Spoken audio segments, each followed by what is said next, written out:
What's up, everybody? This is Whiskey in the Six. I'm Rob. Doing Gooderham and Wart's 11 Souls. So, this whiskey is bottled at 49%, and it has a pretty cool story at the back that I'm going to read to you guys. So it says, William Gooderham arrived in Toronto in 1832 as part of a large family migration with 54 family members and 11 children whose parents died during the voyage. These orphans were adopted by Gooderham in all but name.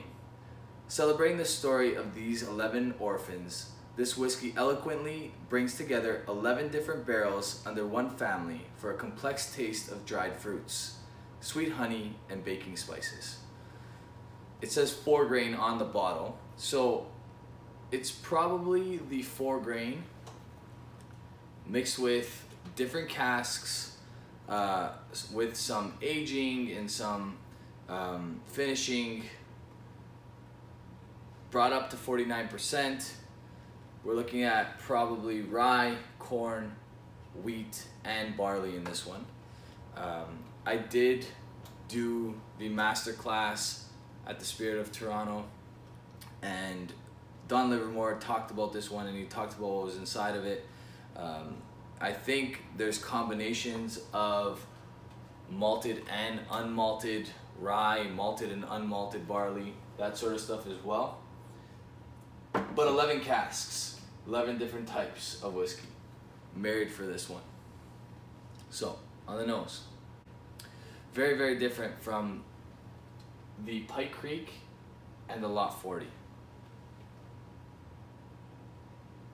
There's a lot going on here, and you kind of get this like cherry sweetness, which really tells me that there's some wheat whiskey in this. This one reminds me a lot of like a Weller, like a 12-year-old Weller.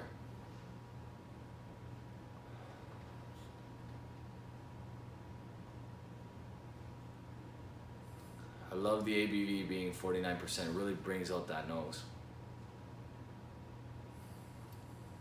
And I'm very curious which barrels they use for all of these whiskeys, because I do feel that for the Northern Border collection, Corby's is selecting their best barrels. I really do believe that. And you can kind of get that on the nose. You get this like barrel char that's not familiar because it's not used for some of the mainstream ones that are probably refill barrels, or like, you know, up to like 3rd, 4th fill. I'm not sure if Wiser's uses that practice, but I'm saying in general, they're probably refill as opposed to these ones, which are probably 1st fill or virgin.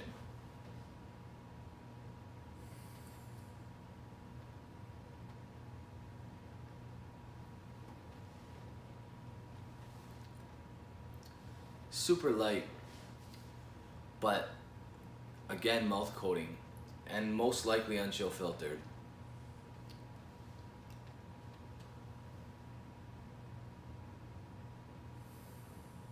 The rye is really starting to come out now too.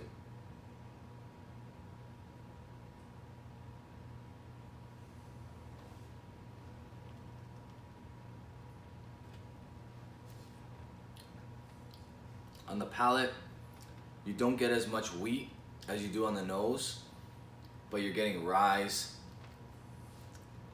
you're getting corns. Very interesting. There's like a little bit of like a dill note.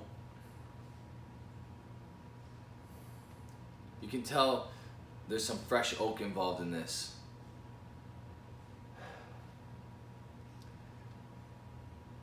So, as you guys can tell, I'm a video guy. I don't take a ton of notes.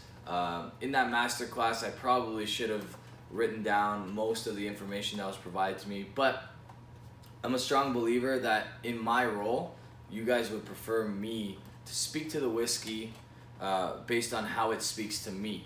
So what I mean by that is, I'm drinking this, I'm smelling it, and I'm telling you how I feel about it.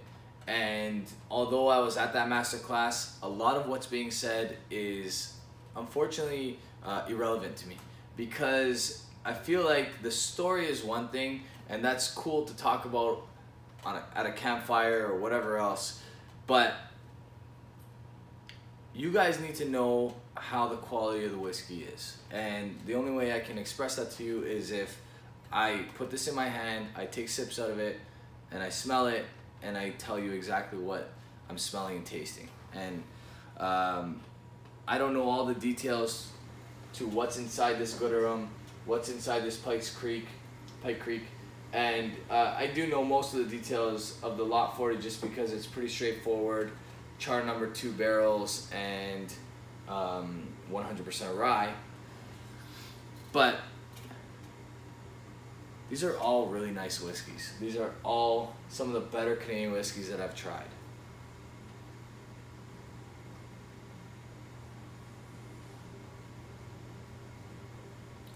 I'm gonna be honest. Last year, I tasted the Gooderham and I tasted the Pike Creek, and I opted not to buy them. If I tasted these this year, I definitely would have. And I definitely was planning to, based on the masterclass, because this is something else on its own. I love straight rye. I love 100% rye. I love the fact that Canada is embracing rye finally. But these are really nice bottles because they demonstrate some craftsmanship that Canada has also been lacking for a long time. And I really commend Don Livermore because I've been hoping for something like this for a very long time. And last year when I heard that it was happening, I was really, really happy about it. And I was very impressed with the 12-year-old last year. And I think I might be even more impressed by this 11-year-old this year because they're doing the right thing, and that's what I've been hoping for. I think this one's gonna probably be around $80, $90, maybe $100, but I don't see it going that high. The only reason it may is because of the ABV. See, I've always been the type of guy that you give me the right ABV, you tell me what's inside the bottle, and you already earned some extra points. I don't care how old it is. It feels like it's gotta be close to 16 years old, maybe a little bit younger. I don't know 100%, but I'm gonna give that an 89. I think that's excellent stuff. I think that's maybe a notch better than the Pike Creek, in my opinion. Of course, I think there's gonna be people that disagree, but these are all really, really good whiskeys, and I'm very happy with what Corby's did, what Don Livermore did more specifically, because I really enjoy these. So check them out if you haven't already. And you guys can check me out on Instagram, Twitter, Facebook. You guys can also check me out on Patreon. Cheers.